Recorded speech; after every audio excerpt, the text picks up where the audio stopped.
literally surrounded by boxes of free stuff, mind you. Sure that you have a content creator day and that you also have a day where any schmuck could come in a month. I would love to know from you guys, do you think influencer fatigue is a real thing? Because this is a topic that I've been seeing a lot of on TikTok, and I thought that we could have a discussion about it. Personally, I think it is a real thing, and it's both on the viewer side and the creator side.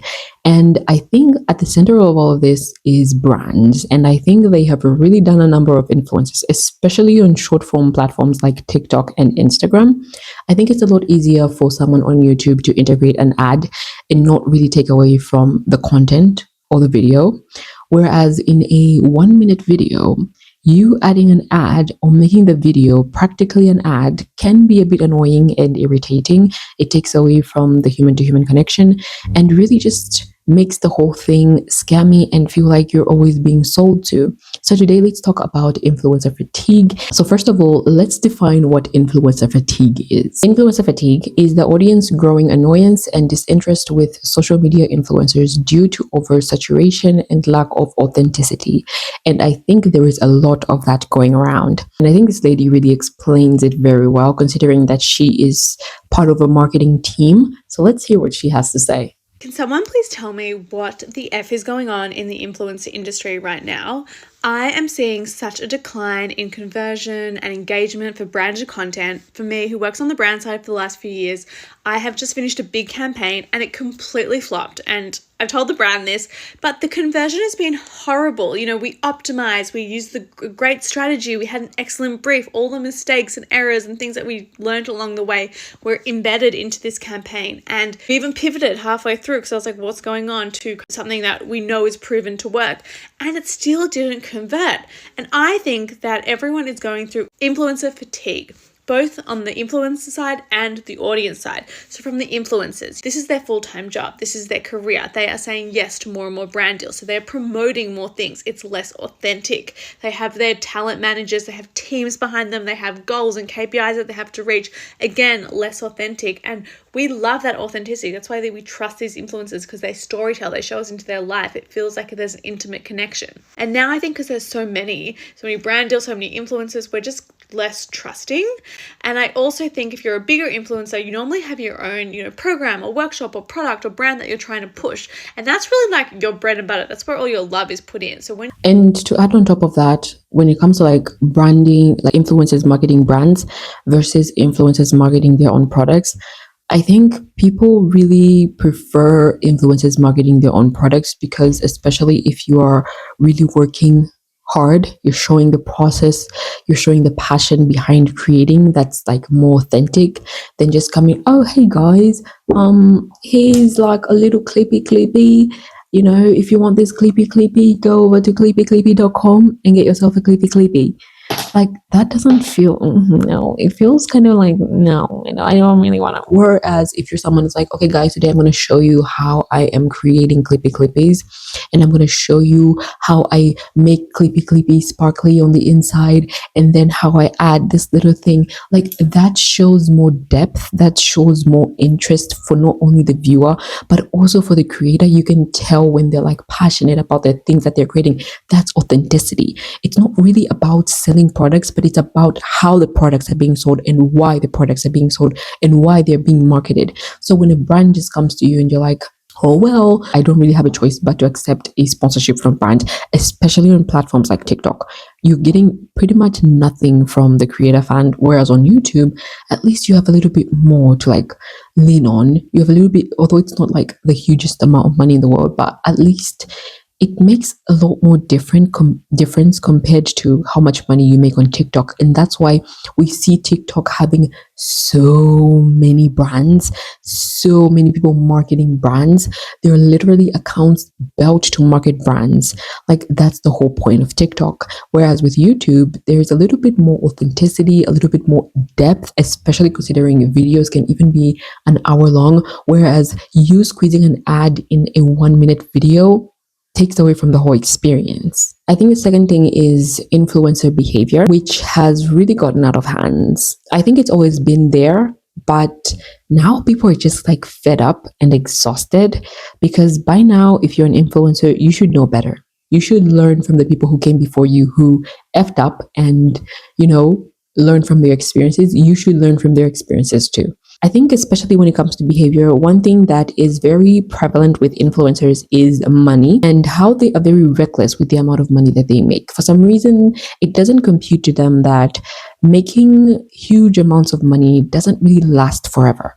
It lasts for a certain period of time. They don't really understand that there is something called peaking. We've seen it with a lot of like OG influencers who were making huge amounts of money back in the day and now are barely making any money and begging for money online. A good example of this is Tara's World. It is so perfect. I made it exactly what I wanted because I renovated the whole house. It is so me. The yard is perfect. We live in a beautiful canyon with like hikes. Like I wouldn't change a single thing about this house, the area that we live in.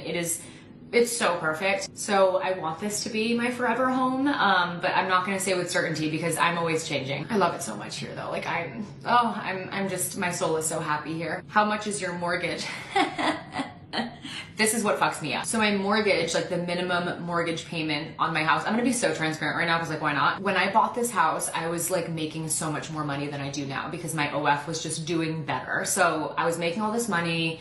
I got approved for a $6 million loan. I was like, oh wow. But I had already found this house and this house was on the market for 3.8. And I was like, oh, like I'm lowballing it right now. Like so I think I took out, I don't know, I put like $1 million down and then I did renovation. So like my minimum mortgage payment right now is $25,000 a month, but $17,000 of that goes to interest. So like every time I'm paying this $25,000 mortgage, only like a couple grand is actually going towards the principal. And that like really fucks up.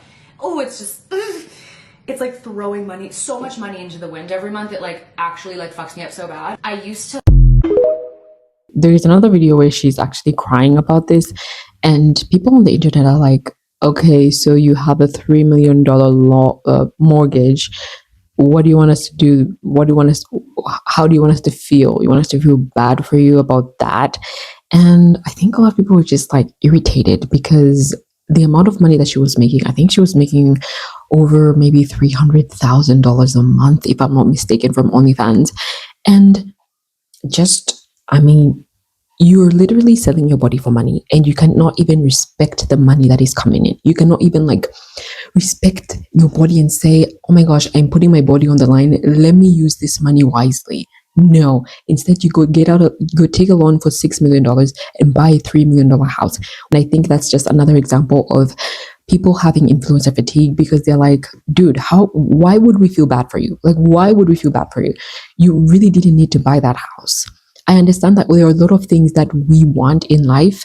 There are a lot of people that want to buy a Mercedes, but they cannot afford it. They don't have to go and get a loan to buy a Mercedes.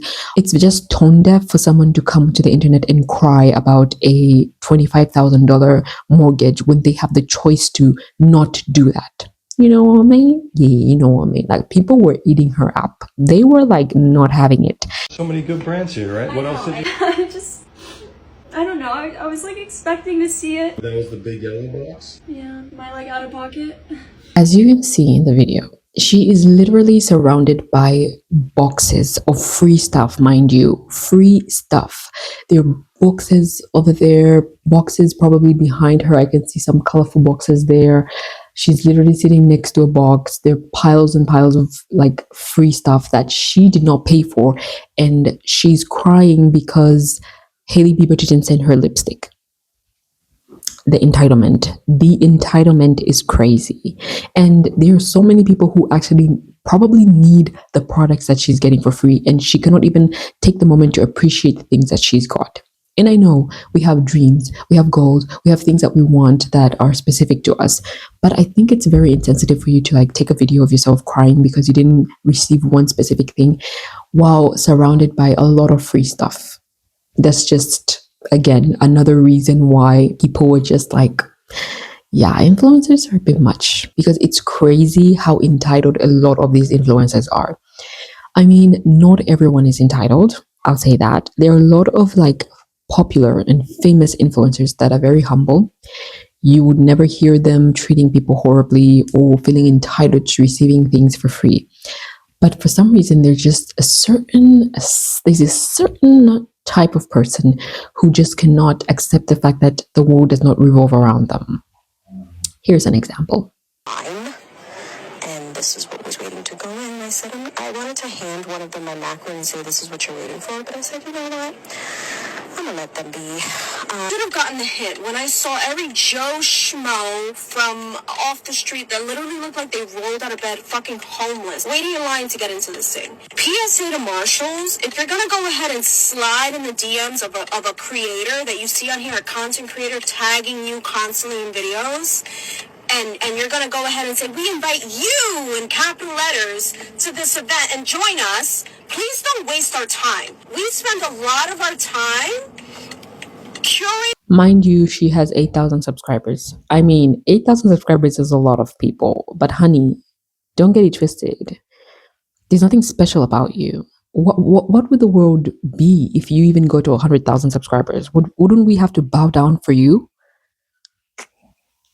Content, editing, filming, posting, and for you to waste our time with this is such a slap in the face. I feel like I never want to shop at Marshall's again. That's exactly how I feel. Color analysis. Babe, stop. Stop. Please make sure that you have a content creator day and that you also have a day where any schmuck could come in. She's calling ordinary people schmuck and Joes. Like, the entitlement that you can hear from this woman is crazy. She wants exclusivity. She wants it to be treated special and be around other content creators or influencers and not be around ordinary people. I mean, what the hell? Putting her next to people wearing sweatpants? Like, what incarnation? What incarnation? Oh my gosh. Peanuts. I am nobody on here. And I know that such a big brand like Marshalls, for them to do that, and I can tell who was a content creator in the line and who wasn't. You can tell. You can tell by how we dress. You can tell by our hair. You can tell by... But 80% of the line, I really don't mean to be mean. I try to give people the benefit of the doubt, and everyone has their own lives, and everyone has their own means to get by, and I am not a materialistic person. You can really tell that she's trying so hard to censor herself, but she's failing at it so bad. But when you contact content creators and invite them to places, I can't wait to get. So this is At Home with Kim. She has 8,716 followers. She says that she was personally invited by Marshall, so she expected this to be like a content creator event, even though in Marshall's message it says nothing about that. This is a receipt she showed in her apology video, by the way, along with this message from Marshall's that says, we're so sorry to hear about your experience. We'd like to make it up to you with a Marshall's gift card. Could you please share your email address so we could send it your way? Mind you, in this apology video, she's claiming that her words were taken out of context and clipped together. She didn't mean that the people were ghetto and looked homeless, but that the event as a whole was just bad. She 100% called the people, the customers of Marshall's that went to this event, homeless looking. But the fact that Marshall's gave her this free gift card makes her feel that her feelings were valid. That's crazy. I'm sorry, but what? The entitlement with these people is crazy. And I don't really understand why. There's a lot of things that people say, like, oh, money will change you, fame will change you. Like, I genuinely believe that it doesn't change you.